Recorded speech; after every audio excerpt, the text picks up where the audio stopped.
It's time for Twit, episode 241. We are going to talk about the iPad. It's almost out with Kara Swisher from All Things D, Mr. GDGT himself, Ryan Block, of course, John C. Dvorak, and a special visitor, Dr. Owen Stone. This weekend, Twit is coming up next. Netcasts you love. From people you trust. This is Twit. Audio bandwidth for This Week in Tech is provided by AOL Music and Spinner.com, where you can get free MP3s, exclusive interviews, and more. Video bandwidth for Twit is provided by CacheFly at CacheFly.com.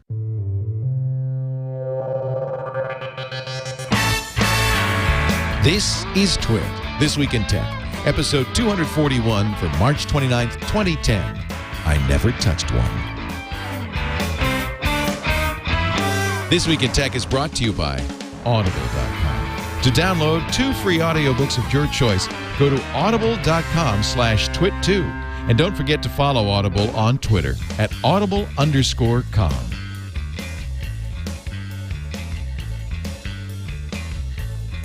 It's time for Twit, This Week in Tech, the show that covers technology news in a unique, unflavored fashion. Joining us today in studio, a good friend, Owen Stone. Doctor from odoctor.com. Hey, Owen. He's wearing Reggie. Who's Reggie White. Reggie White. Eagles. Old 92. Yes. Good man. Good team. Good to have you here, Owen. I appreciate you letting me stay here. From New Jersey. I let him right. stay. He let me stay. I'm paying rent. Also here, Kara Swisher from All Things D, All Things Digital. Hi. Good to see you, Kara. Welcome back. Fun. Thank you. Mr. John C. Dvorak, Channel Dvorak. Hello. He's wearing his hunting flannels. I'm going hunting. I thought you just were worried that somebody might shoot you, thinking you're an Dick elk. Cheney style. Yeah. Well, that could be too. So he's You can't be too careful nowadays. someday elks are going to start wearing red plaid, and then they'll be in trouble. And also, I'm very glad to welcome the man in the dark, if you're watching on video, Mr. Ryan Block from GDGT. You didn't go to CTIA? No, I've been trying to curtail my traveling. It's been nice. CTIA is, was it in Vegas? Yes. It's in Vegas, this spring. I'm not sure where it's going to be in fall. It's the big, there's several big cell phone conferences, but this is one of them. Yeah, that's right. It's not the biggest. Mobile World Congress, I think, was the one to be at this year. Yeah, that was the one in Spain? Yeah, in Barcelona. That's where they introduced Windows Phone 7. Yeah. Anything, apparently a lot of Android handsets. Kara, you must have been at CTIA. I was not this year. I was last year, but I was not this year. But it was Android heavy, from what I understand. Yeah, that's exciting. Yeah. Indeed. For those of us who, like me, carry a Nexus One, this would be a good poll. Owen, what do you carry? An iPhone, 2 of them. 2 iPhones. Unfortunately. Kara, are you an iPhone user? I tried the Nexus One. It was just a little too geeky for me. So I gave it to John Peczkowski, and it's too geeky for him. Really? So we can't get away. The iPhone is what we use. We use the iPhone. Okay. At All Things D. John, are you still using the E71, the Nokia? I use either the E71 or, depending if I'm going to be doing anything more complicated, I use a Nexus One just for the turn-by-turn instructions, if nothing else. You heard it here first. John uses Depends. And Ryan, you could use any phone in the world. I guess we all could. What do you use? I use a few phones, but the 3GS is my main. I have a Nexus One on my desk, though. I like playing around with it. I love mine. I guess I'm the only one here. I love it. And I retired the iPhone for the Nexus One. I just love it. You know what? If you want to make calls, great phone. If you want to use 130,000 apps, then probably not your cup of tea. Yeah. Well, there's apps on here that I really love. There's a new Google apps called MyTracks that's really great because it has background processing. Goggles is great. Goggles is great. It's kind of freaky, though. I have to say, I was with one of the 12-year-olds who was, working on the Nexus One, and I asked him in the goggles where you can, it's visual search essentially, and I said, well, can you do people? And they said, we don't. And I said, well, that's not the answer. Can you? And they said, we don't. And so they can, obviously. They can, obviously. Yeah. So that was a little freaky. In fact, there are others who are doing it, and I don't know. I feel like Google should turn that on. I think that the government can do it. Yeah, they're not scary enough as it is. I think maybe not. Yeah, just give them all the power in the world. It's not Google that would be scary with face search. It's the stalkers who would be using it to take pictures of people on the street. Well, we have Foursquare and Gowalla. Everybody's into stalking now. It's the big thing. Exactly. But that's opt-in. Goggles would be not opt in. Whatever. Yeah, no, it would be the favorite tool of stalkers everywhere. Yeah. So why not? Well, let's be honest, though. Goggles does not really work all that fantastically well. No. Not yet. I mean, it's yet. okay, but it has potential. it's not like it does. It did not blow my mind the first time I used it. At least not like the actual voice search on the Nexus One, which I thought was great, especially because it has that mic on the back of the phone that can pick up background noise and kind of cancels it out. Makes the voice search a lot more accurate. Not just voice search. Everywhere a keyboard comes up, you have the option of voice dictation. I use that a lot for texting and chatting. Right. And if you are careful in your speech and pronounce each word carefully, you can get a pretty, it'll even, it does a pretty good job. It does. It does. And I kind of like that. I've found, the screen is better. I found the applications for the most part that I want are on there. So I'm pretty happy. I do not feel like I'm missing out on anything. I just want Google Voice on my iPhone. That's the one thing That's the angers app me. that's awesome on this. Yes. Basically, use Google Voice on the Nexus One. It becomes your voicemail. Exactly. That's the one thing that kills me about the whole battle that goes on with these companies. They're starting to cut each other off at the hip for no reason. Well, now that's an interesting thing because last week, and we talked about it, the New York Times had a very big article about the Google versus Apple wars. Mm-hmm. Is it a coincidence that on Friday, Steve Jobs and Eric Schmidt are seen sitting outside having a cup of coffee at a coffee shop at Palo Alto? They had no idea they'd be seen. It's amazing. No They're idea. such quiet, Yeah. It's a there are no coincidences. And they sat outside. Yeah. Yeah. They need disguises. They need to create disguises. Eric Schmidt could wear a wig and a mustache or something like that. So do you think, Kara, that this was a setup? Oh, totally. Come on, please. They know. I mean, Steve Jobs is one of the best known people, at least in Silicon Valley, perhaps not across the world, but across the world even, In Palo Alto he is. Everybody knows. Oh, certainly. Absolutely. And, Eric Schmidt's relatively well known, but, they knew they were going to be found. They gathered a crowd gathered. It's kind of like a celebrity thing, when celebrities bring out their kids into a playground or whatever, like Tiger Woods' wife wearing Nike now. I don't know. It's something like that. So do the semiotics. What's the point? That they're not hating each other, maybe. Maybe Why? they just wanted to have a cup of coffee together or tea, probably in Steve's case. Yeah, to calm things down. I think probably. The thing is, this. Go ahead. Oh, this wasn't downtown Palo Alto. This is at a small coffee shop in kind of like in a strip mall. Strip mall, yeah. Yeah, not too far from Cupertino. I know it. I've been to that coffee shop before, and it's pretty good. So I don't. I mean, look, these are two very busy guys. I'm sure that they knew that it was a possibility, but they don't exactly have time to sit around and hope that they get photographed and block off 2 hours of their day on the off chance that finally somebody's going to take a shot of them and send it to a blog. I think they knew. I think it's pretty. I think they knew. I think it's a I set. think I they have to know. say, I feel like it's a setup too. You think so? Absolutely. I don't know how you don't Google know. people, they tell me it was. So. I'm with Ryan on this one. You think Yeah, it's Ryan, get on it. Wait, okay. Now, first of all, we should say that this Cafe Calafia is run by a former Google chef. Yeah. Mm-hmm. So Eric probably said, "Steve, let's meet at my former Google chef's cafe and have a cup of coffee." Right. Steve was gesticulating wildly, and according to Gizmodo, said something about, "Oh, they're all going to find out about it anyway." I don't know what it is. Maybe he's talking about his mistress. I don't know. We're not going there. We're not going to go there. You're absolutely right, Kara Swisher. Indeed not. Leave it to Gawker. Yeah, let's have them do that. Take care of that for us. This scuzzy stuff. I live in the Castro, San Francisco. If you want to date a donkey, it's fine with me. Good to know. Good to know. Yeah, just so you know, I don't care. Are there a lot of donkeys down there? There's a lot of donkey dating here. Yeah, a lot of, we don't, but we don't judge. So what do We don't judge. No, we do not. Who's doing more of the donkey dating, the men or the women? Well, the men, of course. Hello. Hello. Thought so. Hello.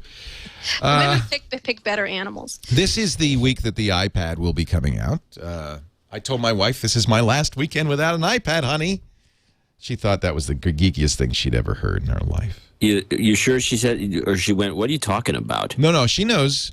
Oh, she doesn't know what they are? Of course she does. Well, okay, John, you wrote an article in MarketWatch saying Apple iPad is far from a sure thing. In fact, titling it "Stomping the iPad." Yeah, well, the reason I think is because there's nothing, unlike both the iPod and the iPhone. There's kind of, although the iPod was largely a marketing scheme to get market share, but the iPhone was a big shock to everybody, and it caught everybody off guard, literally with their pants down, especially the smartphone market. Wait a minute, literally? No, I think you mean figuratively. I mean figuratively, well, literally in the case of people I at believe my Microsoft. pants Hello? were fully pulled up on that one. So anyway, I concur. the point is that there's no surprises here. This is essentially just a giant iPod Touch, and so everybody's already, they're already planning their clones and everything else, and the people from the chip company that make I don't know why Snapdragon folks. No, not those guys, but the Intel? big boys. Intel. Have you heard of No. them? The big boys. What could he be talking Yeah, about? the guys who make all the chips for these small devices. ARM. ARM. ARM, geez, ARM. Anyway, They said don't there's make got any 15 chips. But go The ahead. ARM says there's 50 machines coming out with their chips alone. But that's That the means there's point. You cannot clone this. Apple owns all the intellectual property. This is the only one that could be a giant iPod Touch. Right. I'm just saying think that they can make all kinds. go ahead. There's all kinds of workarounds. There's going to be a lot of things that are going to be similar or better. I think the only And, thing that'll be close maybe is an Android tablet. What do you think, Karen? Yeah. I agree. I think it's a great. I used it only briefly at that event, but I think it's everyone's. I was at a dinner party with people like, "Oh, it's a giant iPod Touch." I'm like, and the problem with that is what? Yeah. I don't know why that's a problem. There's 75 I million think people that Well, know how to use nobody it. ever said it was That's a an problem. They're just saying it's a accurate and giant also iPod very Touch. Not reductive saying label. it's a Great, problem that it's a iPod Touch. Well, it sounds diminishing it. Demeaning? Diminutive. The biggest thing is I'm going to have to hear for the next 3 years while someone catches up to technology about the iPad killer. Like I had to hear about the iPhone killer. Yeah, you're right. Finally, after 3 years, there are phones that are comparable, at least to have a real conversation about being equal. I mean, so iPad, whatever, you know what? I'm going to have one next week. You don't think And the I have any juju? other- You don't think I the don't have anything juju else. is the? No. So, What, Ryan? This is your beat. I mean, you and Kara really cover this. What do you think? I think- Well, go ahead, Ryan, like go I just said, I think it's both accurate and reductive to call it a giant iPod Touch. I mean, it's Reductive. That was the word I was looking it really is. I mean, if you really think about it, it really is like a giant iPod Touch. Or if you have 3G in there, I guess it's maybe more like a giant iPhone. But that's, I mean, like Kara said, that's not a problem, and that doesn't mean that it can't be a transformative device. I haven't really seen anything yet that makes me think this is something that is going to change computing. I'm not saying that it won't, but all the stuff that Apple showed at the event, I mean, it was basically just kind of scaled up versions of mobile apps or scaled down versions of desktop apps, and there wasn't anything that really felt kind of native to the platform. And I think because of that might have been why people weren't super into the concept of the iPad, because they didn't really show anything that was, you saw it and you thought, oh, I could really only do that on the iPad. Will there be things like that? I'm sure that there will be, but Apple hasn't shown it. Right. So, I mean, at a certain point, maybe they feel like they have to let it go out to developers, and then developers are going to come up with, the concepts that are going to really make it sing. But, I mean, when the iPhone was announced, there was a whole bunch of core functionality there that was really transformative. And we just haven't really seen that for the iPad. I mean, I don't think there's anything in there that makes it incredibly different from tablets that have come before. I mean, yeah, you can browse the web, you can play music, you can do that on any tablet, though. it'll actually work though. And it won't freeze, and I won't be upset about it. I mean, I've used other tablets before, and it's kind of not the same because Tablets have done it with flop. Really, Yeah. There hasn't been They a don't successful. sell. They don't have any buzz to them, and the only time you use them is when I'm at a bar and someone wants to ask me my age, sex, location, and tap it on the screen. I mean, nobody's really using them. I mean, people are going to be using these in stores to ring people up, like the App Store does.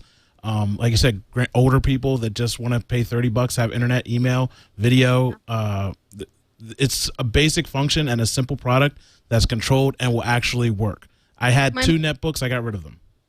My mom reserved one already. I mean, my mom is 75 years old, and she likes her iPod Touch, but she'd like it bigger. I mean, and she didn't take any prompting from me to do it. So Somebody said in the chat room that the reason that people are bad mouthing the iPad is because it's all geeks who have the voice. You know, it's a bunch of geeks. Yeah. They're not going to like it because it doesn't have multitasking or camera or whatever the geek. it will. thing is. It will. It's like it will. But it's true. You could get all of those features in a half-price netbook. Yeah. And if that's what you want, you should get that. But I don't. Yeah, I think this is an absolutely. appliance. This is not a computer, even. And the one thing I think as we should wait and see what happens instead of Yeah, that's right. speculating All to right. the last minute. Yeah. But that's Yeah, what I we think- do I on think- this show. I think one of the issues is But we everyone do thought it it was every going to be week. like a Viagra of tablets. Like, oh my God, it has to be fabulous. And I think it's just a very good tablet. What I saw was a very good tablet. I haven't used it extensively yet, but if it's a decent, it's just not like they wanted something so dramatically game changing. I think. Whatever. That's what happens around all Apple products. But look, I think you just wait and see how I don't think we know what people are going to use it for yet. Like just like the iPhone or the iPod, we don't know. We have no idea what could be created. Well, they sure I think won't the need a lot idea of that it advertising could with be this crowd. I think the idea that it could be an appliance-like device is actually really interesting. I don't really know if I buy into it necessarily. I mean, history is littered with internet appliances. Yeah. I mean, everything from the Audrey. I mean, there's just been dozens and dozens of Well, appliances. the Audrey's a classic. That was Yeah, a no, I mean, kitchen computer. That's the example that Kitchen you can computer. always kind of point to, right? That's the standby. But the point being that appliances are not kind of a known quantity. I mean, there's absolutely no indication that an appliance is going to be successful in the market. So if people are thinking about it as an appliance, maybe that's not actually the best indication of whether or not it's going to do well. I think it has to be thought of as maybe that and a lot of other things. Maybe giant iPad or giant iPod Touch is actually a good thing for a lot of people. For the grandmas, for sure. But that's not much of a market if that's all you can sell to is They need grandmas. the big type, the big print, the big big type. font.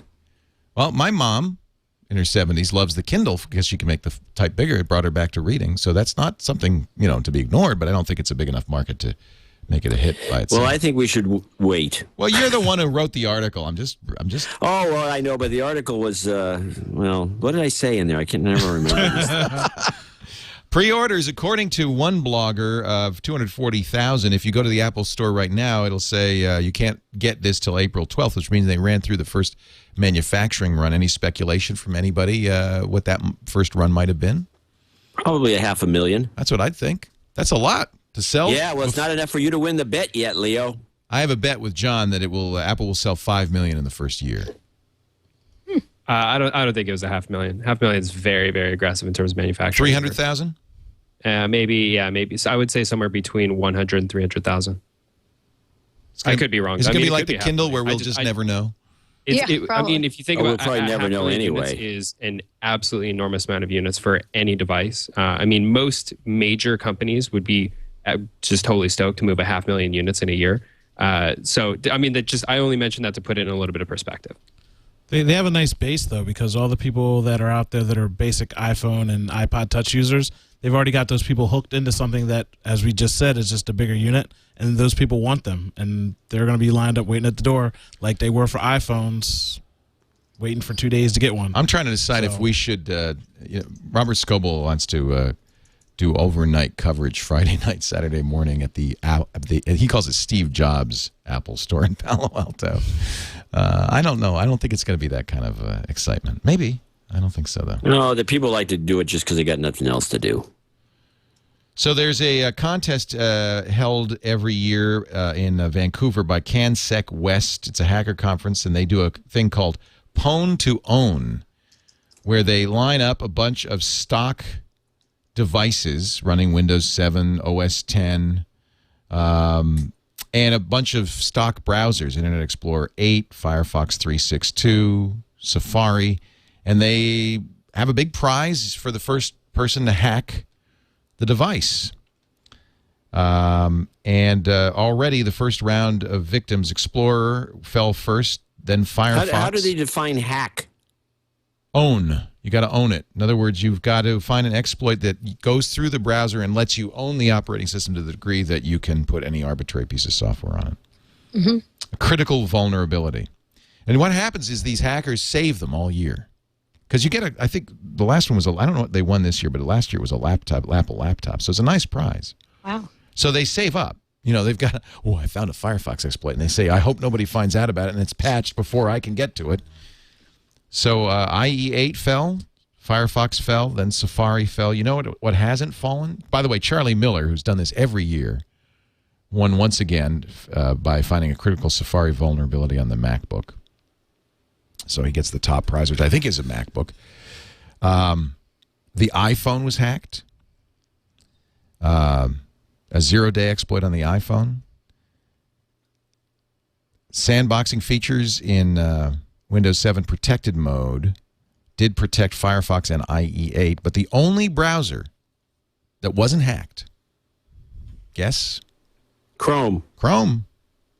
How'd you Yet. know? How'd you know? Yet. Well, they're still working on it. Yeah. Come on. I mean, it's like a house. Any house can be broken into. I mean, I With guess. enough people hammering at the door, Yeah. I guess, yeah. Well, Google has their own exploit program that they have running, and if you can do this, they will give you $1,337. Leet. Yes, they will give you leet dollars. Leet money. If you can own Chrome and report a bug that is fixable and is attributable to something that they're part of. They had a winner, right? They've given away at least one prize. Yeah, I think so. Yeah. So I don't know if that's because people are kind of going through the Google program, or can you imagine Microsoft doing that? Find a bug in Windows, we'll give you Leet money. They'd be broke. They'd be broke. You're broke. It's true. They can't do it.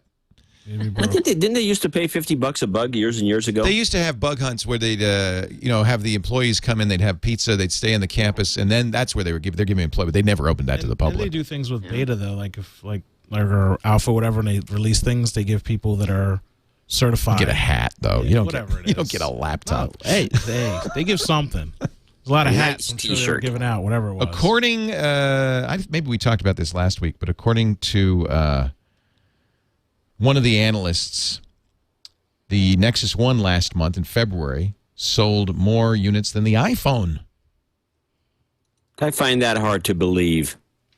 You mean its first couple months, correct? Comparatively. No, they're saying February outsold the iPhone by 16% in the month of February. This is That could be all right. That could make sense. I mean, there's a new iPhone coming out soon. Is there? That's not a surprise. Yeah. Yeah, I think so. I mean, it's been Every written about June. quite extensively. Yeah, I think in June. yeah, but June or wait a July. minute. But every Apple's March they very announce it. Last time I checked, we're at the end of Yeah. March. They don't want to clash with their iPad. I'm not buying it in Yeah, yeah, any I think way. I it's mean, the iPhone is sold through the major AT&T stores. It's well known. People are replacing older ones. Nexus, how do you have to go on? How do you even get one? I mean, I don't see how this thing could have possibly outsold the iPhone. Something's bogus about this story. Yeah, I'm gonna go with John there. So a couple weeks ago, there was a story about from Flurry. They're an app analytics company, and they estimated that the number of Nexus Ones out there today is somewhere in the range of about 80,000, which is really it's not bad for a phone, but not great for a phone as kind of high profile as the Nexus One. But I think the thing to remember here is that the Nexus One, it has no television marketing campaign. It's not sold in any stores, in physical stores where people walk into a carrier, they look at a phone, and then they walk out with a phone. Right. That is by far the number one way phones are purchased. So it's not sold in stores. You can't play with it first. It's not marketed on television, not marketed on radio. It has all of the odds stacked against it. It's not moving units for good reason. I mean, Google is not pushing it that way. But in fact, if you say all that, it's doing pretty well. Considering. Yeah, exactly. I mean, it's only been on T-Mobile. Now it's going to be on Verizon. I'm sure any day now. Sprint. You can run it on AT&T now. It's for how much they've really handicapped it in terms of sell through. It's doing, I think, remarkably well. I mean, there are very, very few phones. Like you take the Nokia N900 for example, which is a phone I would say of equal kind of caliber, and it's sold in the U.S. and you can buy one, and it's $700 or $800, I think. If Nokia can move 800,000 of those, I'm sorry, 80,000 of those, I think they would their minds would be blown. Yeah, I bought one and I regret it. It's anywhere near. Yeah, it's not. I mean, it's nowhere near the Nexus One. I bought it because I wanted to have what I thought were going to be the top three smartphones: an iPhone, a Nexus One, and an N900. And I was very disappointed with the N900. It's big, it's clunky, it's not very responsive. The Maemo operating system is not well, the edges have not been rounded. They got you. They got a lot of people with it too. Yeah, I bought it. What the hell? Yeah, but it's a I nice made the alternative to the iPhone if you want. It's just the Nexus One is a nice alternative. Yeah, it's a little mini, tiny toy. little tablet. A lot of teens like that Droid, I think. The Droid's very popular. Yeah. Yeah. What about the Sidekick? Is it over for the Sidekick? I would say so. I don't know. Some people who like it. Speaking of teens, I think the Palm Pre is really the problem. Oh boy. For them. Yeah. I feel sad. Not a bad phone. Not a bad phone. No, I loved the Pre. I really thought the Pre was a fairly credible, competitor. I like the operating system. I don't like the phone. Where did I they would go eat that wrong? phone. Was it too that small. creepy ad with the redhead weird? The lady. Let's blame the lady. It was the creepy lady. Oh, that was creepy. She didn't she freak you out? She was like the ice princess from Chronicles of Narnia. Yeah, whose idea was that? That's a. I don't know. They fired the whole marketing staff. That didn't get really written about, but they got rid of that marketing staff. But I was always like, hire like Reese Witherspoon or someone people. Well, not. I was going to say Sandra Bullock, but right now, Yeah, not some creepy weird. And it wasn't. It was also just not compelling. It was like, Well, what is this? it's a What little am I small. buying here? I mean, yeah, there she is. It didn't show off the phone, and a phone is a pretty decent it's phone. a great phone. It's a little slow. It's a tiny bit slow, but it's. There was a but it's- viral. There was a it's a nice choice. viral video this week by a fan, which was a much better marketing effort on the pre. Yeah, look at that thing. That's so freaky. It's like Korea. It's like like I don't know, except they're fed in that. And there, That's yeah. a great analogy. I think That a lot is of just a people whacked tend out to- commercial. Yeah. I think a lot of people tend to overestimate, though, the actual impact of television marketing. And when you look at some of the studies in the smartphone market that have been released over the last couple of years, specifically post the announcement of the Pre and WebOS, Palm had a lot of mind share, right? People Yeah, knew They did. They who Palm were. owned. They They owned knew. CES in 2009. Yeah, they did. I remember that. People, Yeah. like regular people knew that this was a phone that could be a viable alternative to an Yeah. iPhone. The problem is they made two, I think, really fatal mistakes. One, they priced the phone way too high. Granted, it was only $200, which is not unreasonable. But when you compare that to a $99 iPhone, I think most people are probably going to go for the iPhone. How many Even if the- $99 even if the Pre iPhones is- did they sell, though? Really? I mean, yeah, that was a. even if sold the Pre is enough. a better device, I think most people are not going to buy a $200 Pre. So they They bought a lot of $200 iPhones. Pre's too small. right because that you have the You're a upsell, big right? man. You might want to go in for the $100 iPhone, then you walk out Right. with a $200 Okay. phone. Okay. But then you're getting the top of the line iPhone, right, instead of the $99. Right. So there was that. There was the price I think was way off. It needed to be way more aggressive. And then there's the apps. I think the 2,000 apps total. Yeah, the time for being able to walk in the door and not have a huge app ecosystem is gone. You can't do that anymore. Right? It's over. You have to walk in the door and have a very aggressive plan for courting developers and getting apps on your platform. If you can't do that, you're not going to have a smartphone platform, just period. Google is pretty smart about this. They put out Android well over a year before the first phones came out, and then they did this big app, hacking competition. They offered $1 million in prizes, and they got a ton of apps ready for launch. They're still not anywhere near the iPhone, but they're number 2. Palm is way behind on apps, and that's a very important story right now in terms of smartphone OS. So, as I remember, the numbers were pre-2000, Android, 40,000, iPhone, 170,000. Of course, the problem you have with Android is you have these plethora of operating system versions, which is not good for the ecosystem. No. 1.6, 1.5, 2.0, 2.1. Hopefully that slows down a little bit. Once better. it gets more into people's hands, that'll slow down. I mean, you talk about TV advertisement. That's the one thing where Apple just says, look, I got a bank app. Look, I got a Right. dinosaur app. I mean, people that don't even know anything about an iPhone and really don't care say, I get on the subway every day, and I wish I had a virtual subway application. I see need iPhones that phone. everywhere. I see So, iPhones everywhere now. That's the thing. Like, I know people that don't know anything about technology that see those commercials and say, does your iPhone really do all that stuff? So, and they'll go get one. They'll Yeah. switch because of that. So Is apps are Palm important. is Palm out of business, guys? I don't know what I mean. I think they get bought, or I'm not sure what's going to happen to them. I mean, they keep saying they're going to remain independent, but it's on some point, even if you have a pretty good phone, it's it's just hard to compete with Google on one side, Apple, and then you still have RIM, which is a big company. Windows Maybe I'll 7. get bought. They still have Windows 7. They still Windows have a 7 bunch too. of Bono's money though. They've got like 300 million. in They've the- got a lot, 600 million. I think. Yeah, That's 600. a lot of money. Okay. Should Yeah. change the name there's- to Bono. There's a lot of talk of Apple or Google acquiring Yeah. Palm. Why for the though? patent What would they portfolio. get? Well, it's a patent nice portfolio. team. What about Microsoft Well, yeah, buying? Wait a it? minute. That's Wait a an minute. idea. It's the Apple Portfolio's gonna iPhone be team that all left Apple. It's John Yeah, I Rubinstein think and there's company. some talk about bad blood. They're not going to be having coffee anytime No, soon. I don't think Apple's going to buy Palm because they're pissed off at You those guys. might be surprised. They might buy just to shut Yeah, it but- down and keep the patents because Palm's patent portfolio in the handheld space is unbelievable. Oh, that's That's interesting. worth something. They basically invented handheld computing for the most part as we know it today. They did. And the number of patents that they have that would be valuable for Apple in their case against Google and HTC, namely HTC right now, are great. And defensively, Google might want to pick those up to kind of help ward off Apple in this new suit. Right. That sounds Right. ingenious. And then there's Microsoft. Yeah. They could actually use the company. I see. I've talked about them buying RIM. I mean, that would be the one they would be more inclined. I think he said to people, Ballmer, that he doesn't want to buy Apple. He wants to buy RIM at various, in various discussions. So. Wouldn't- I But think the at time this- for that is past. Isn't Yeah. Microsoft now just going to wait to see what happens to Windows 7 series? I mean, the guess. Windows Yeah, I Phone think so. Series I think 7, whatever they're the gonna hell see that. how far they can go. I mean, They might have picked up RIM like 4 or 5 years ago when it was at a reasonable price, but now RIM is they're just the amount of money that Microsoft would have to shell out for RIM is just unbelievable. Yeah. They've grown a lot in the last 5 years. You could always pick up Nokia. I don't know. You never know. You see how they suppose they're betting on Windows 7, Mobile 7. So we'll see.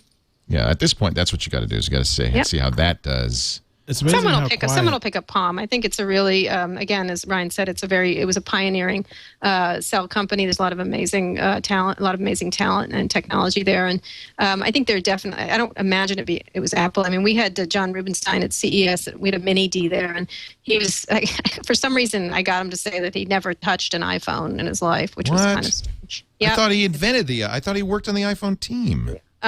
He never said he never touched one. I don't know. Who knows? Wait a minute. I was perplexed. Go find the quote.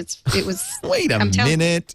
Said I've never touched. I wish I had one in my hand because I would have made him touch it. But touch my iPhone. Touch this or else. Windows needs a hit. Touch my iPhone, please. They haven't made a phone OS in a long time. He was They senior need to be a hit. vice president of hardware engineering at Apple Computer. Oh, we were all either he was either lying or I don't know. It was amazing that he hadn't. He said people under his bossery had touched it, but I guess it could be because he left Apple in 2006. So I guess that could be.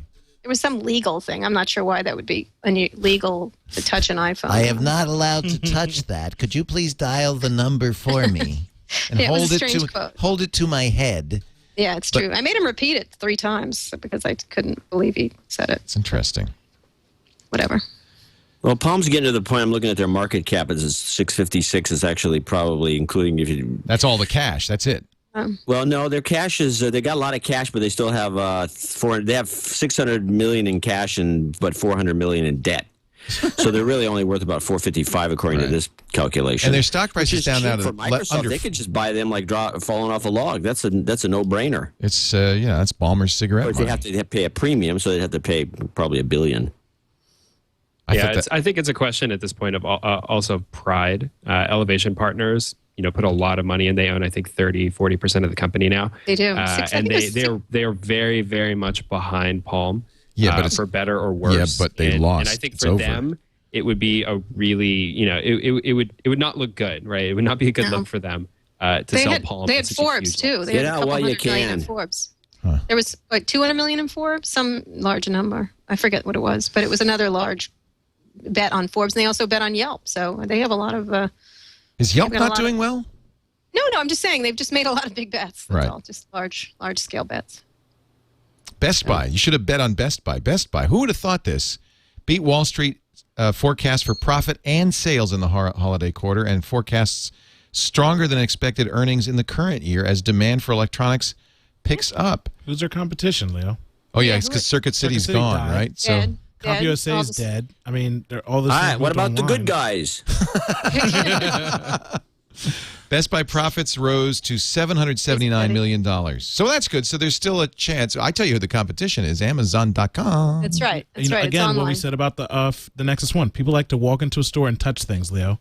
I like to Touch touch things. things. I That's like what to happened to have you in something in Santa my hand. Monica is Yes. they found out that you like to touch I know, things. and then they bum rushed me. So, but yes, Touching gadgets is the Fry's is the only in theme the today. West Coast. Touching. You know, I Touching. think though, if I think that the real problem is that people, yes, they like to touch them. What they do is they go in, they touch them, then they leave, and they buy them on Amazon.com, and it's actually worse than if they didn't like to touch them. You If you're not in a but look hurry, at why those- not? Look at the money that Best Buy is making. So it doesn't happen like that. You think it does, but it doesn't. People want things instantly. Rumor is, by too. the way, the best. You do? You want them right Yeah, away? I buy everything. The minute I touch it, I Yeah, have to I have want it.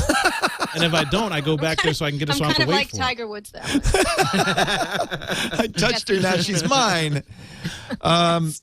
Start licking everything in the cottage. I'm taking everything. Stop it! Stop He's it! back. This microphone, mine. Enough with the skanks. He's back. Anyway. Best Buy is the rumors are that Best Buy, and I guess we saw it might have been a fake memo, but that the Best Buy will have the iPad day of. I hope that happens. So I can go camp out. because it's too late to go to the Apple store, Yeah. so you're going to go to Best Buy and camp Yeah, out. camp out. You're going to Get do my a camp tent. out? Yeah, I'm gonna get a tent and some hot Really? dogs. You really? Because, Scoble's doing. We've been in touch with Scoble. Our intern is going to be in. They'll have Scoble. hot dogs. Are you going to go? Because we're trying to decide if we should No, go. I'm sending my intern to be with Scoble in the tent, so we'll see how I'm that going goes. to send my intern as well. I'm Yeah, going to send him. send my intern as well. I'm sending No, my intern. He's a My great intern college is student my from dog, Stanford. He's Maximus. terrific, and he's very excited to camp with Scoble. I can't believe it, but it's true. Oh, dear. Yeah. That There doesn't- are people like that. I know. Ryan, are you sending your intern? No, I'm not sending anybody. The lone holdout. You people are ridiculous.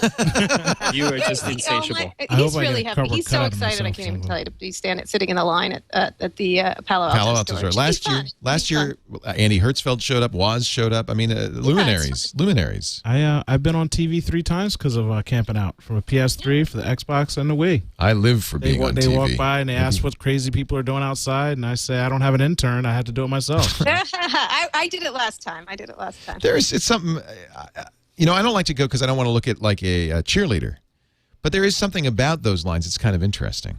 Hey, Leo, you're doing a fine job on the show. Oh, shut up! Shut up! I'll cheerlead for this. Have you seen Ryan the skin put system?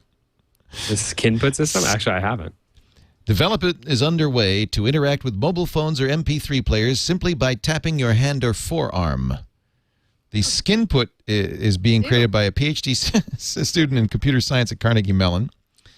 And Microsoft Research is pumping some money into this. They project, I guess, sensors, buttons on the hand or the arm. And then you tap the skin, which scatters acoustic signals throughout the arm. Waves travel along the skin surface. Others propagate through the body. And some sort of computer model then filters it out and figures out that based on that tap, you hit this button. There's been a few systems like this that use the capacitive properties of your skin Right. As an interface. And there's actually been some kind of like you can draw lines of circuits on your body and then kind of interact with them with certain kind of wearable computer systems. Don't we see this like every year at CES? There's typing on the table or tapping on your body or. Yeah, I'm not really at a lack for interfaces with which to interact. Right, I haven't run out of them and then now need to use my body for that. It does seem like, though, it would be a good way to make a cell phone more compact. Isn't that kind of one of the issues? I'm not so sure, but I would really like some kind of embeddable devices that kind of control bodily functions. Yeah. So What? I could tap out on my palm interface. Please drop 5 pounds. Oh, that would be good. Yeah. I thought you wanted like a Japanese toilet seat built into I your. thought he was going somewhere like a Depends diaper type of deal, but maybe not. There's a lot of really cool stuff in the heart area, putting intelligent stents and stuff. I think that's a very big area eventually. I mean, stents and various things that have a lot that give certain drugs at certain times. I think that's a fascinating area, but this sounds kind of creepy. I don't trust the drug thing either. The last thing you want to Really? have is somebody OD because something malfunctioned in your body. I went through like check-in at the airport. The next thing you know, I'm ODing on morphine. I really don't need to have that happen to me. I don't know. It's going to happen to somebody as soon as they start doing it. The first fatal flaw. Yeah, perhaps.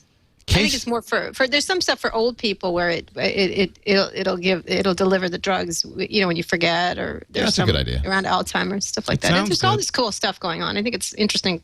Well, I mean, someday we're all gonna have chips, stuck in our nose. God, I hope so.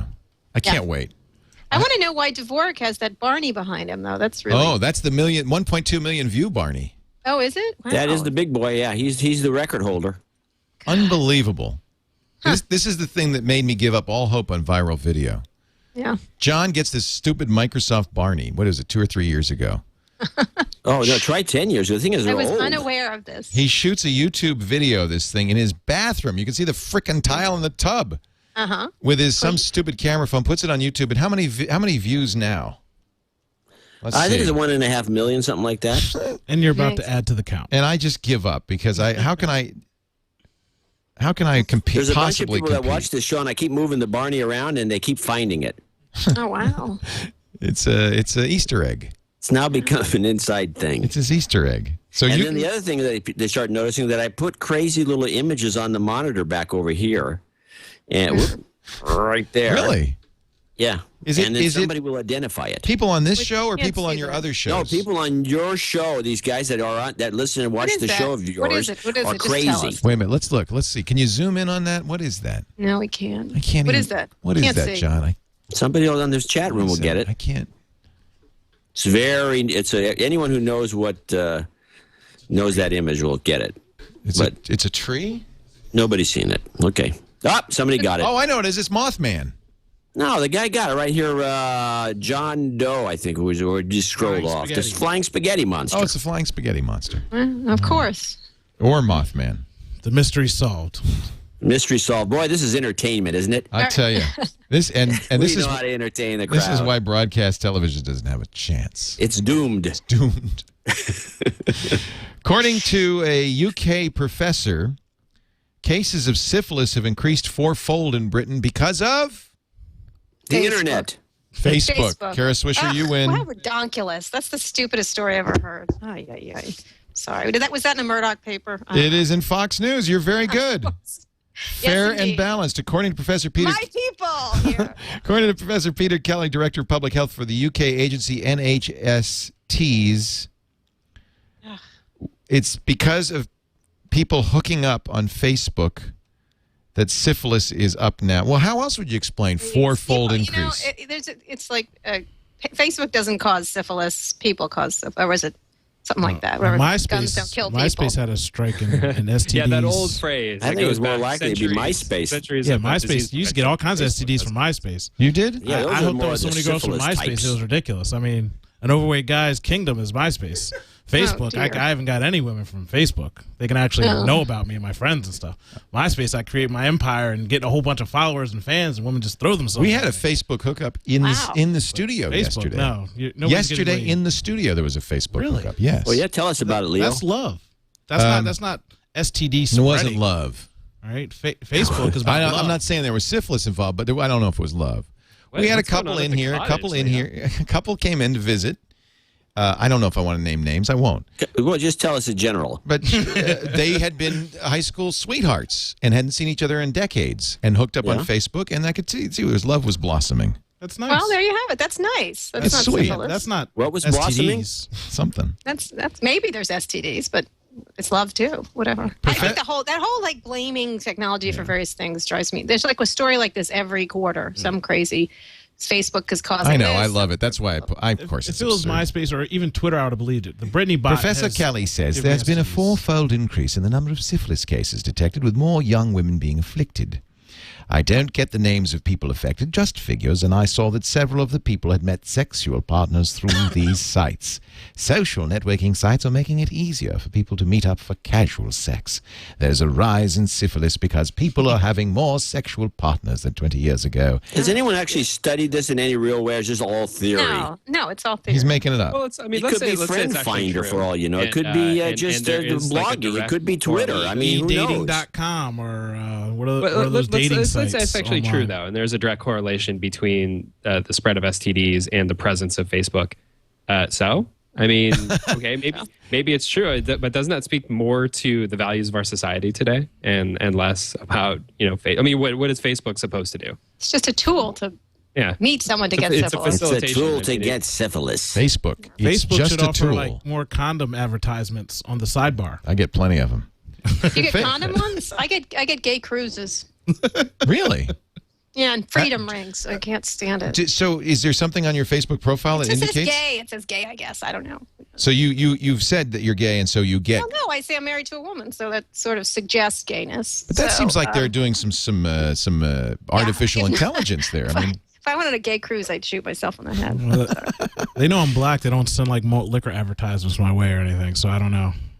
What do you get? What ads do you get on Facebook? I get like young hot chicks want to. I get a lot Wish of. I got closet or those. something. I don't get those. I get gay cruises. Yeah, now you wouldn't mind some young hot chicks. Oh, whatever. Let's see, what am I getting? I'm getting graduate degree programs in computer science, network security, and data at the University of Louisville.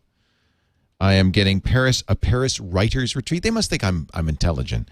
Do your most authentic work in Paris with New York Times bestselling author and literary agent. And then I get the Shiksa, Do you love Jewish food? Become a fan of the Shiksa for daily recipes and kosher cooking tips. I I got don't the think they Paris got you at Writers all, thing Leo. too. That's Ooh, terrible. I just got the Paris Writers thing. Ancestry.com. Find out where old doctor came from. See, they even watching the show. They know where. Watching the show, Uncle Leo. There we go. I was doing a little genealogy with Doctor earlier today. And Facebook knew it. Facebook They're followed. on it. Their algorithm is impenetrable. Facebook's response, by the way, to this British assertion. Facebook is no more responsible for STD transmission than newspapers are responsible for bad vision. Oh, that's strange. What kind of an Sounds like argument it sounds is like that? an Elliot Schrage. I'm trying to figure that out. What the hell does that mean? That's Elliot trying to confuse you all. No, it's Andrew Noyes. Yeah, Andrew's in D.C. He's Noyes great. noted, as Facebook's more than 400 million users know, he snuck that in.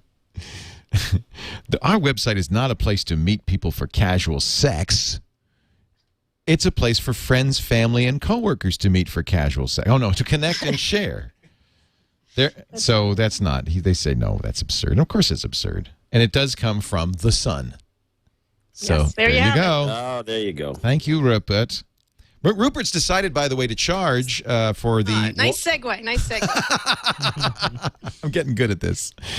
About 3 more decades and I'll be ready. Rupert's decided to charge $17.99 for the Wall Street Journal iPad app, which is twice what it charges for the web. So they say. Makes sense to me. I love it because the Wall Street Journal the stories in the Wall Street Journal quoting sources who should know. You should know. That would be Rupert Murdoch. That would be the Wall Street That's my Journal. guess. It's the Wall Street Journal quoting sources who Oh, should know no. that the Wall Street Journal is going to charge $17.99. I would think they would know. Journalism as a whole is an embarrassment right now, in general. For the regular American person, journalism is just an embarrassment. But this is the question: is how does Rupert think that he can charge twice as much for an iPad app than for the? They smart thinking. He figures anyone dumb enough to buy an iPad would pay any kind of money. There you go. I There think you go. that's. Hey, that, I you got know, one I have in. to tell you, I think that's the general. Nailed it. You used to work for the Journal. I did. Yes, I quit the Journal several years ago. But I am in the Rupert universe. I am a contract employee for Dow Jones with All Things D. Yes, indeed. Would you, if you said something bad about Rupert, would you get a call? No. No. I do it all the time. Yeah. I do it all the time. You did it. You did a minute ago. One time he threatened to fire me, and he thought it was funny. So The I was like, Simpsons do great. it all the time. Yeah, he likes to. He doesn't care. He No. knows he's a big public figure, and he enjoys. And why the- should he?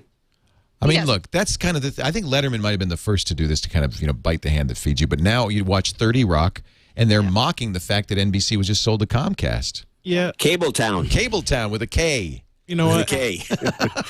I love Did that. you see the logo? The logo's exactly the same.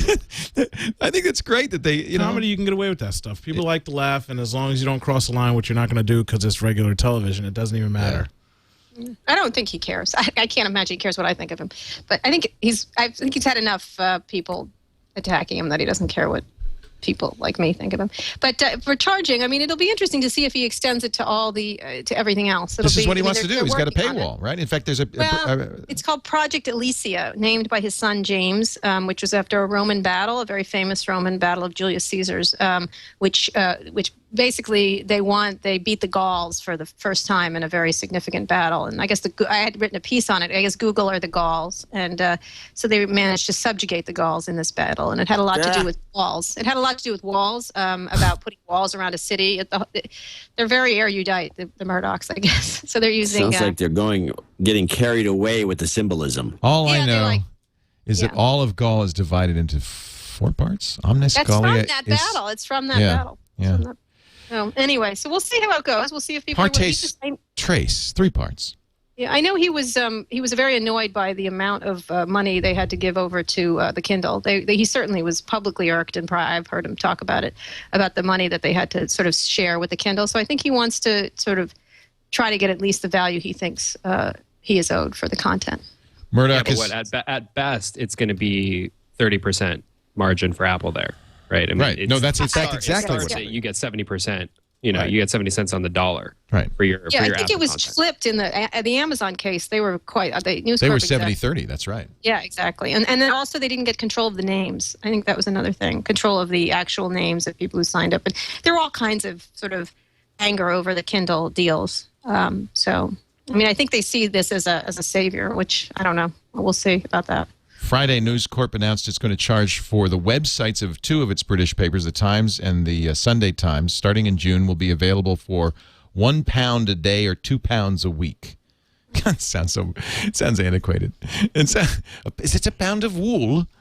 Print editions of the Times cost £1 during the week, £1.50 on Saturday, and £2 on Sunday. So it's a deal.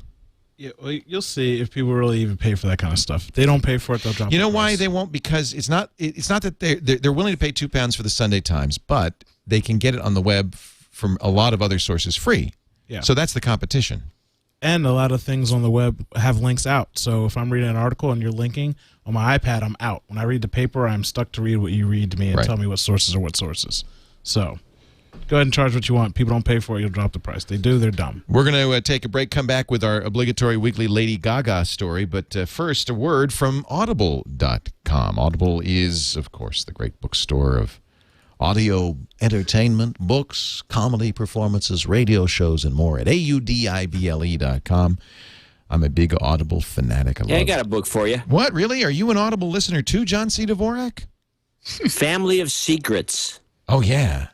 Have you? You should get that book and listen to it, Leo. Tell me what's about. It's about the Prescott Bush, George H.W. Bush, the George W. Bush, and everybody, all the Bushes in between. That's because I hang out at the Bohemian Grove. You think I might not know about the Family of Secrets? Well, I don't know. Mm-hmm. It's good stuff. It's just really interesting. All I know is if you say Skull and Bones, I have to leave.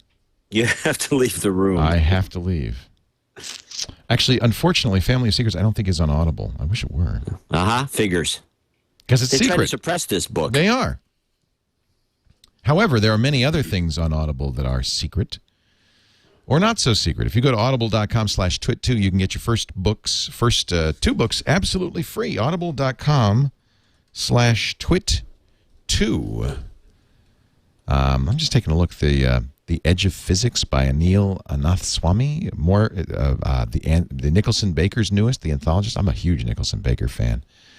The Pride and Prejudice, the new Pride and Prejudice prequel, Pride and Prejudice and Zombies prequel. I guess there's a difference if I say Pride and Prejudice or Pride and Prejudice and Zombies. It's called Dawn of the Dreadfuls. It's how the zombies first came to Regency England and how the Bennett girls were transformed into savage slayers. I just love, let me just play a little bit. I just love the reader on this book. I love Audible. Audible Inc. presents Pride and Prejudice and Zombies, Dawn of the Dreadfuls. Written by Stephen Hockensmith. Narrated by Catherine Kelgren. Now listen, her voice is just, I love it. Poncy. Chapter 1. Walking out in the middle of a funeral would be, of course, bad form. So attempting to walk out on one's own was beyond the pale. I don't know what happens after that, but I don't care. I just love it. That's good enough. That's good enough. Pride and Prejudice and Zombies. But see, here's the deal. You go to audible.com/twit2. You sign up for the Platinum account. That's 2 books a month, and the first 2 are free. You can cancel at any time, so you get to keep them forever.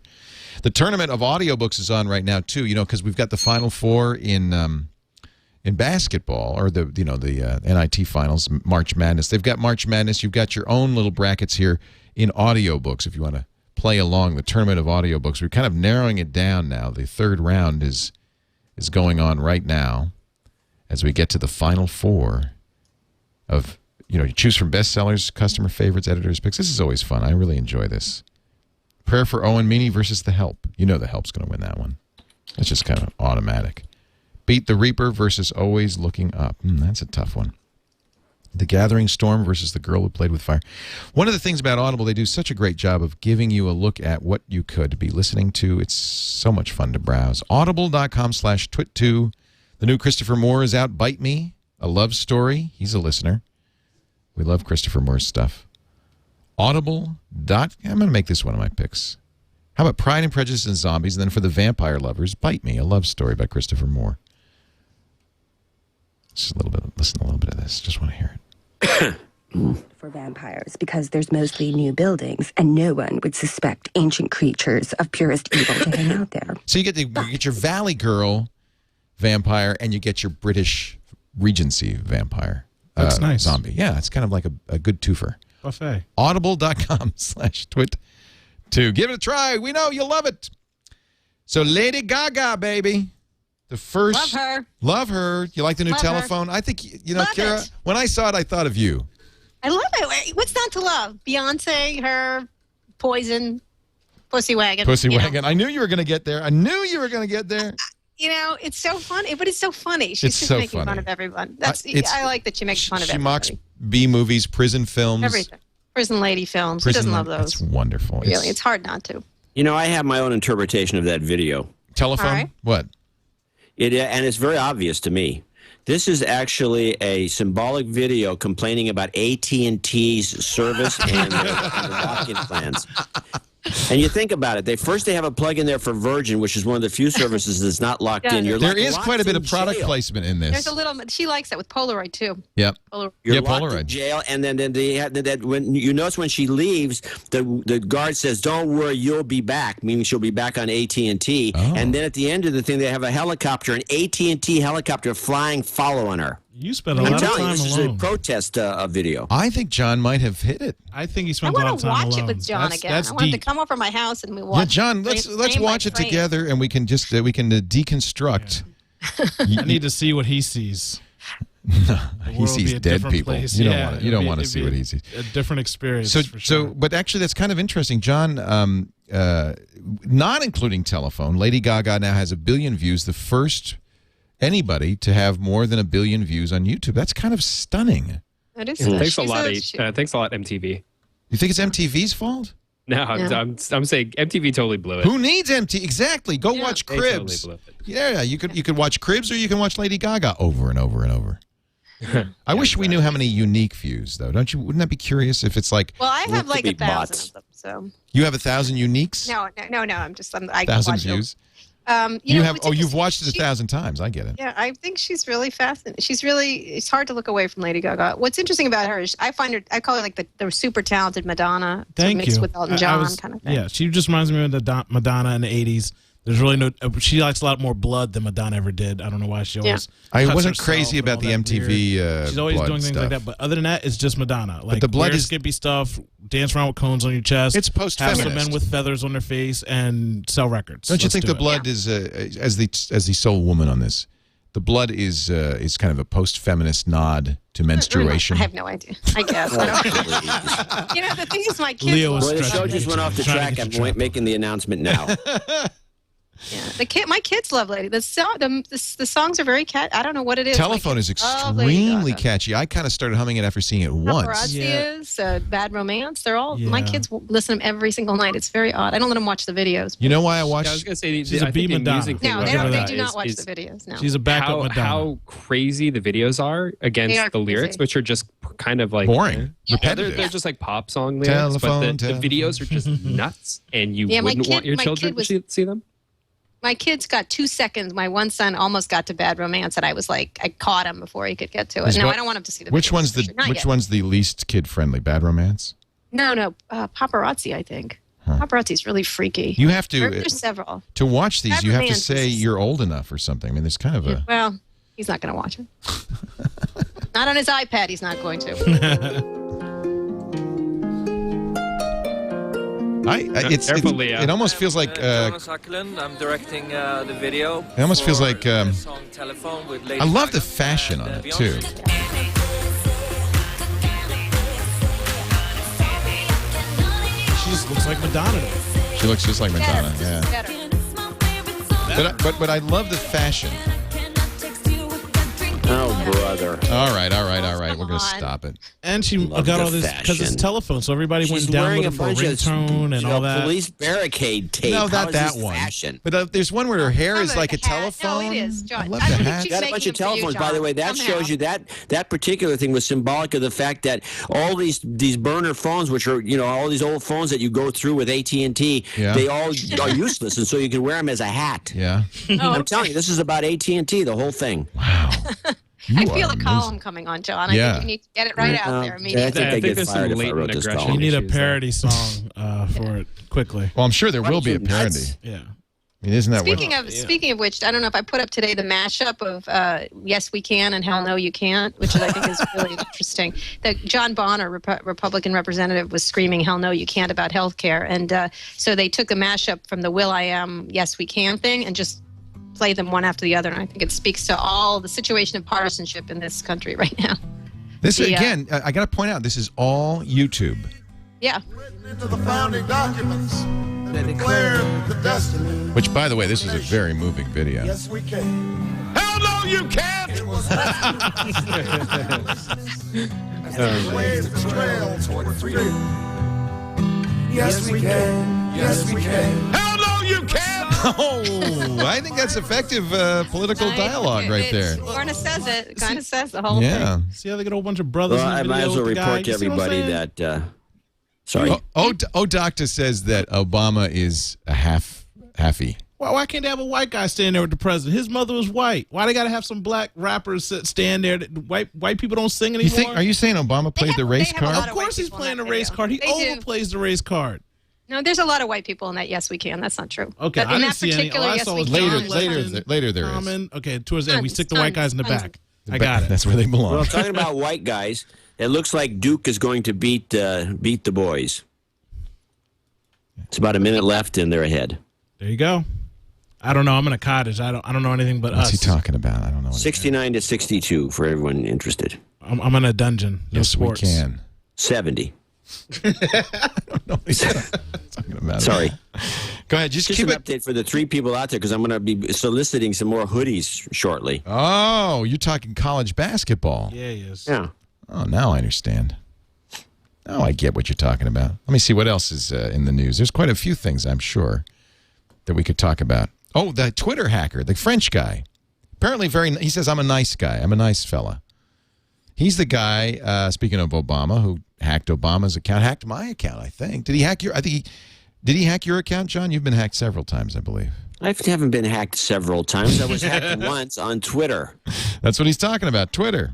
Yeah, but I've only been hacked once. Only once? John, you got to stop making your password. I made my password a mile long. 1, 2, 3 password. Well, this guy, the way he he says he's not even. He says he's not really a hacker. He says the way he did it is not cracking passwords or some arcane exploit. He just guessed their answers to their secret questions. He'd go online, do some research, and answer get the answers. Oh, that's interesting. I wonder if by putting my password as the answer to the secret question, if that did me any good. Yeah. Yes, I think that's effective. Well, there's things. They're so basic anymore. What's your mother's maiden name? I can Google that. What street you grow up on? Right. We just did. That's what he did. We started talking about stuff when you were a kid. But you know what I do? I lie. Yeah. I say my mother's name. I lie. What do you say your mother's middle name is then, Leo? French fry. It doesn't matter. You make up something. Kane, but the only thing is you have to remember your lies. It's too much work. He's unemployed. He says, I'm not much of a computer expert. He says he did it, and this is what they always say, to reveal how vulnerable online data systems are to break-ins. I am a nice hacker, said Francois Costier. I'm sure the Twitter people probably wouldn't agree with this. He's the guy who gave TechCrunch but their secret documents. He could have done an enormous amount of direct damage. Yeah. I'm not talking about, the kind of indirect damage that comes by taking a lot of internal documents and circulating them around the internet, but direct damage, like actually. He could have blackmailed them. Bring down Twitter, like screw up the app, leak the source code. But he didn't do that. He could have done a lot of things and he didn't. So, it is worth remembering that, that was not like the nicest thing in the world to do, but it was also clearly, I don't think, intended to be just purely malicious. I don't know. Whatever. So he did send the, and of course there was a lot of controversy. We talked about it. That TechCrunch actually published these documents. He could have spammed them like people do when they hack into accounts, or he did a lot of things. He got his 15 minutes of fame. I'm a nice guy. Twitter, you have no security still with all the money in the world. True. John got hacked a couple of weeks ago. When you get to the point that he was at in the system, he could have taken twitter.com and redirected it to, a page with ads for him that he would collect. He was at that level. Yeah. He could have changed anything he wanted to. He had access to all of their accounts and all of their systems. And he didn't do that. So, I'm not saying let the guy go or whatever, but Yeah, it's worth kind of putting into perspective. So Google's lawyers say that the guy who leaked the confidential Viacom information that we talked about, the information in that Viacom lawsuit that told us how much Google thought YouTube was worth and how much more they paid, apparently is a Los Angeles broadcast journalist, according to the Google lawyers, named Bob Turr. He sued YouTube in 2006 over a copyright complaint.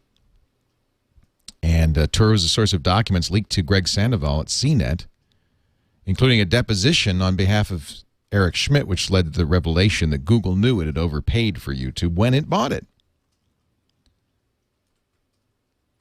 You kind of gotten a little fracas, Kara, on Twitter over the new TiVo.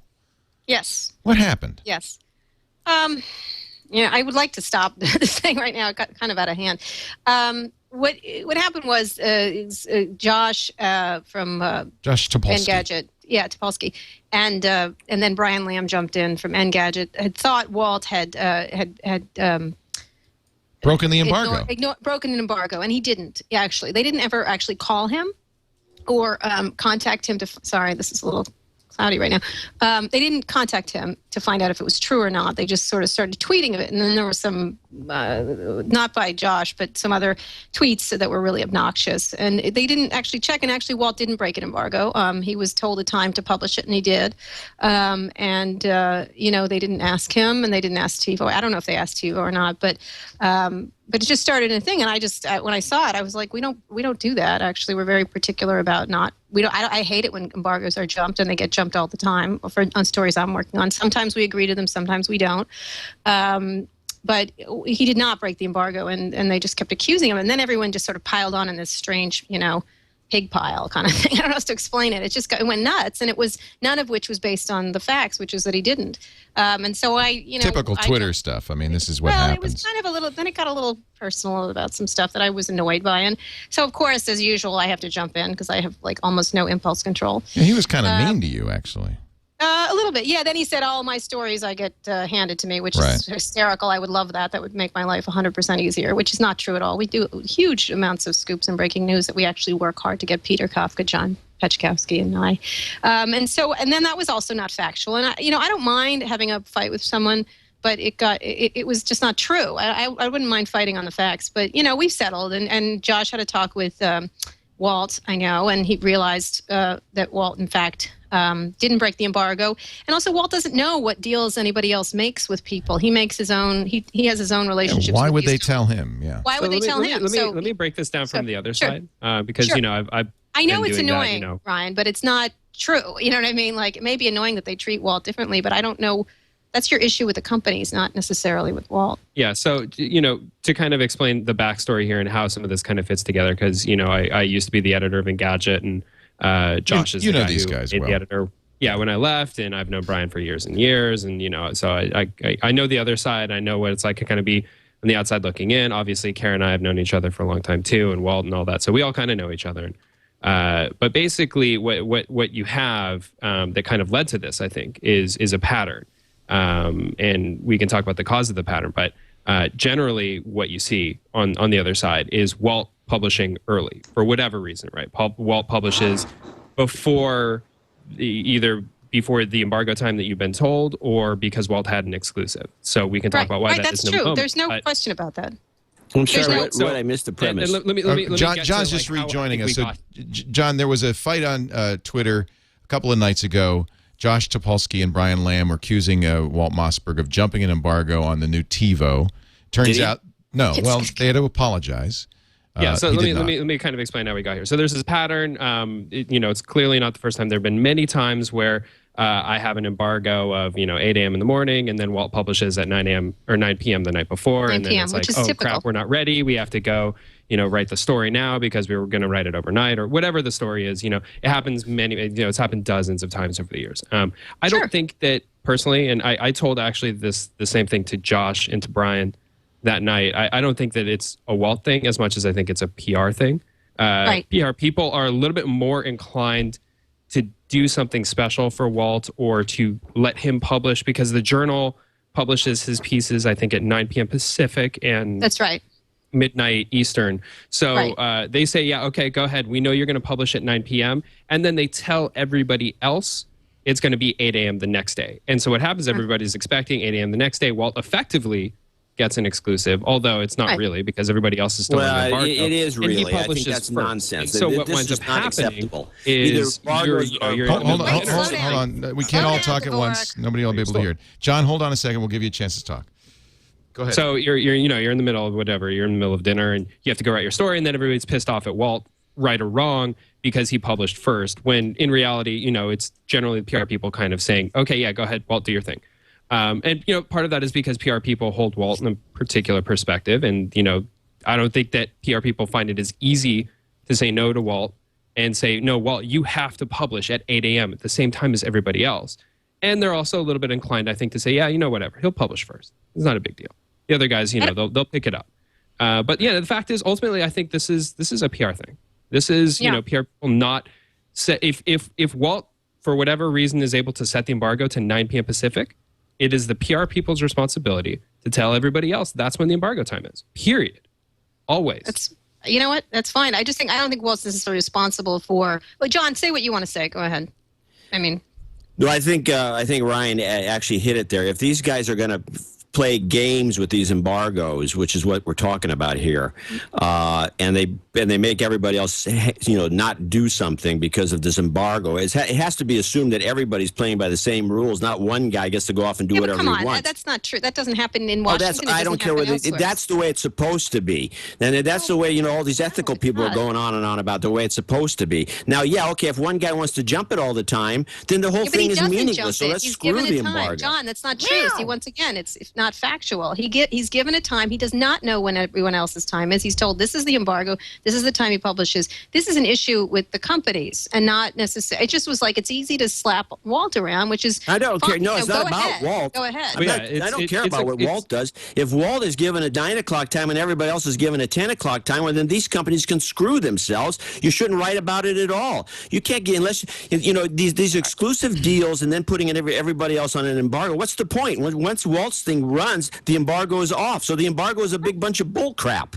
Well, that's an issue about embargoes. I mean, Ryan, tell me something. If you got an early version of something, of whatever, some product, would you actually say, no, I'm going to wait until my friends at Gizmodo can have it at the same time as me? Well, I'm sorry, I don't believe you. That wasn't even an aspect of this that I was talking about. I think everybody acts in their own self-interest, and that's totally fine. And I'm not saying anything about Walt. I'm saying this is, at the end of the day, I think this is a PR thing. If you're given an exclusive, you take the exclusive.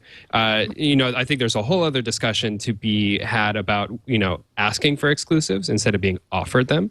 I've never asked for an exclusive. I've never demanded an exclusive. And I think that part of what kind of came into the dialogue here is, does Walt demand exclusives? And that is, of course, factors into, when does he publish and stuff like that. That's not even the conversation I think that is important here, though. I think it is the behavior of PR people and how they set embargo times.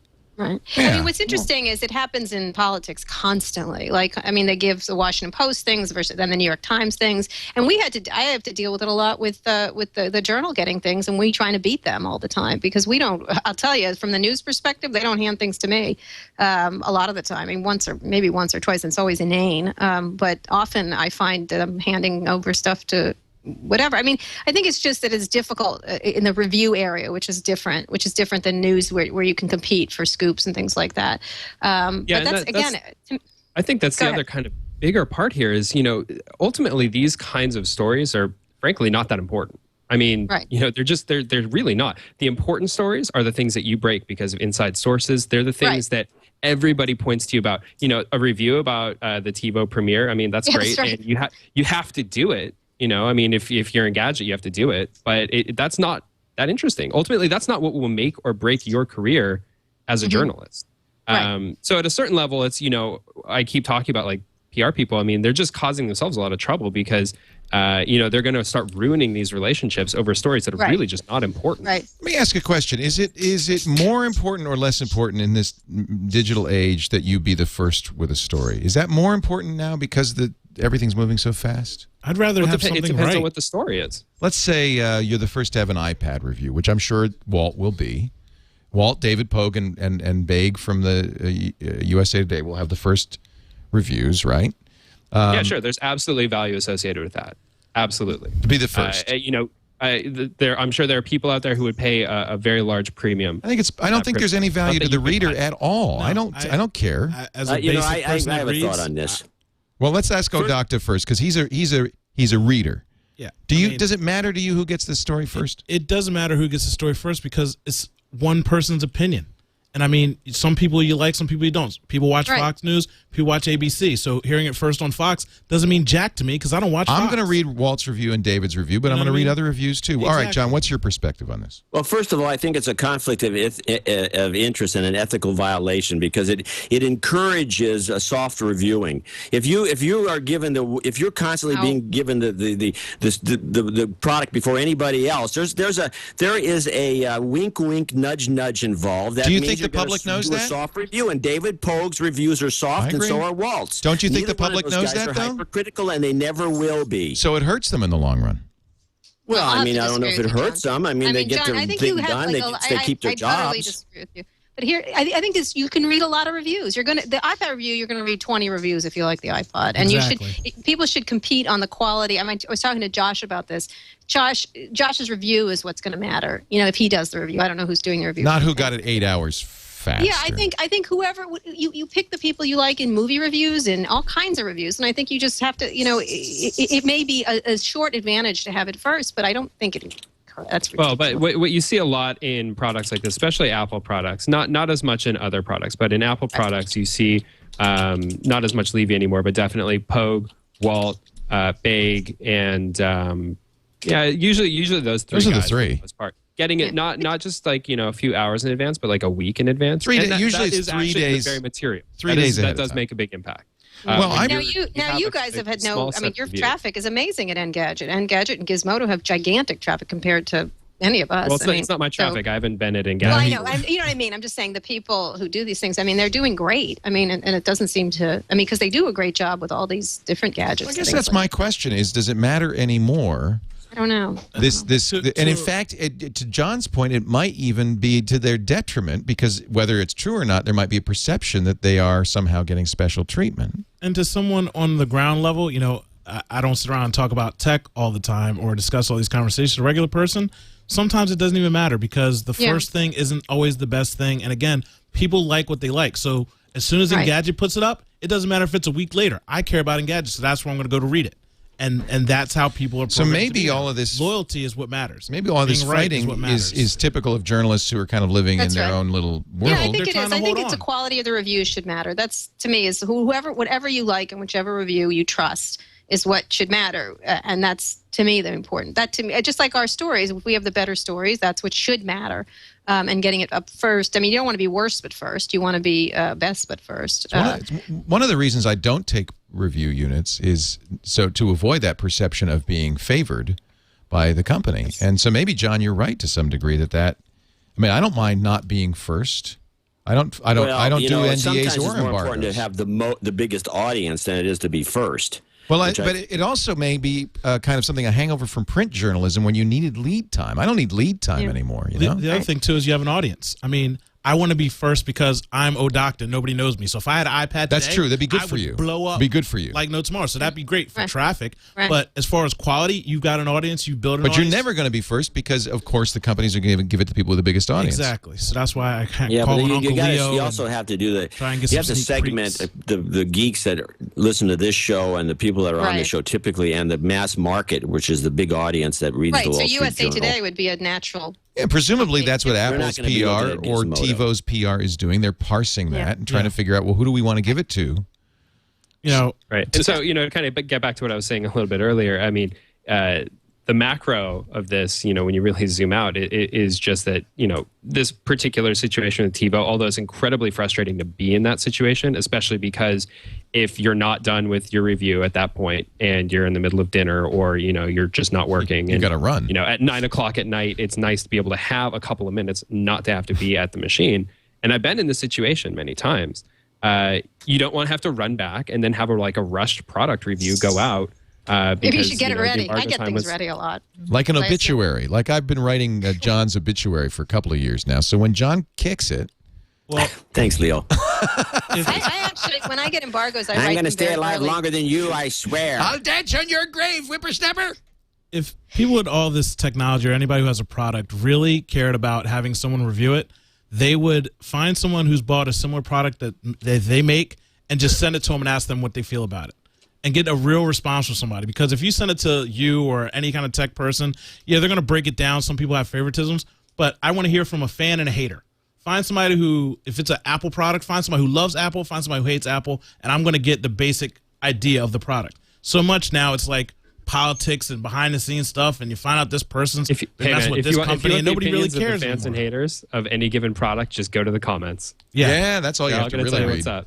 That's all you have I'm to just really talking about having stuff first and getting a real idea of what something is. You know, Well, this is the last iPadless twit. I just have to say until that. you drop it Are you in the gonna have toilet, one? You and then gonna you're have going to be one? a You sad, reserve one? sad man. I Uncle reserved Leo. one. I'm hoping because you could order it when I ordered it. You could have it delivered day of, right? I'm hoping that Right, during yeah, that's what they do. during the radio show, the FedEx guy will come and I'll open it on the radio show. Can I come Oh, next that's Sunday? exciting. Wouldn't that be I fun? might need to steal an iPad. Saturday. Yeah. I don't have my own, so can I come You can next come Sunday? visit and I can steal it. yours. Forerunner, security, quick stat. Snipers at the cottage. Oh, Take 'em Dacta. down. Oh, Dacta. You're the greatest. Owen Stone is Odocta at OHDOCTAH.com. I'm so glad you could stick around and Thank you join for us on having Twit. me. I appreciate it. I'm gonna hit up that Chinatown around the corner. Kara, you didn't get lunch. Kara Swisher writes for All Things D, allthingsd.com. Actually, Kara.allthingsd.com, and you can eliminate all of that Walt Mossberg stuff and just go right to the Well, good. it's Walt at allthingsd.com. What dot Walt? No, but if they go to Kara, they don't have to see Walt. Oh, come on. I'm just teasing. Don't insult Walt. You I know love how Walt. get. You know how I get. Can you get? Yeah, I know you're very. Why are you so protective of him? Are you his left? I love that Walt. You're his Mossberg. left He's my tackle. partner. He and I have been in business together for a long time. Wingman. He's great. He's a great- I would love to put in a good word. I'd like to get him on the show sometime. I will. I call him my husband, Walt Mossberg. He actually walked me down the aisle when I was married. Oh, So isn't that sweet? he's a great guy. When we were at CES, he was sitting in the Ford Taurus SHO while I was talking to Alan Mullally outside of it, and I waved. Oh, at him. interesting. Yeah. He's like Brangelina there. He is. He's a superstar. Superstar. It's really freaky. All these people it's strange. I'm sure that happens to you, Ryan. Ryan Block of GDGT. He is a gadget superstar. And anything new at gdgt.com you'd like to plug? You got a great podcast there that you do with Peter Roja. And Speaking of which, I love this. we're Ryan, launching, this I is think- terrific. Thanks. This is We're actually launching a couple new categories this week, but we also have a big feature coming up where we completely redid our discussion system, which we've done some really cool stuff with it, and I think we're going to be launching it this week. The team has been just working crazy hours for the last 3 weeks doing it. It's not up yet though, so it might be like a 1-2 days maybe tops. We're trying to get it done in time for the iPad though. 29 new products this week alone. They're always adding new stuff. Yeah, we got a lot of stuff in That's there. amazing. GDGT.com. Thanks for being here, Ryan. We appreciate it. Thanks, Leo. Always a pleasure. John C. Dvorak is at channeldvorak.com. And John, you can tell your minions to stop calling into the radio show to plug No Agenda, okay? You know, they're out of my control. That's the problem. yeah. I have no control over my minions. We would go for maximum freedom. Yeah. The Dvorak army. It was, and I'm told the guy, I said, you need a word, you need a code word, you need a Baba Booey or something. What can we do for No Agenda to get like some word? No, come up with something and we'll use it. Yeah. And then they won't bother you anymore. They won't bother me. They just call the call with a nonsensical question, which I'll answer. And then at the end of it, they'll go, Baba Booey to y'all. That's why that would be the code word for some podcast, I believe, that no one ever heard of. No, is it No Agenda? No, it's noagenda.mevio.com, right? Noagendashow.com. All right. You know, if you go to channeldvorak.com, it's all there. It's all linked. We do video of this show now. You can watch us live every Sunday at 6 p.m. Eastern, 3 p.m. Pacific. That's 2200 UTC at live.twit.tv or after the fact at youtube.com/twit in the Twit channel, or subscribe in iTunes. We have high quality and low quality suitable for all devices. And you know, when you see the video, it's a different experience. It's more and less at the same time. I'm glad you let me bring a little color to the show today. Even if it's light chocolate. Even if it's light chocolate. Another Twit is in the can.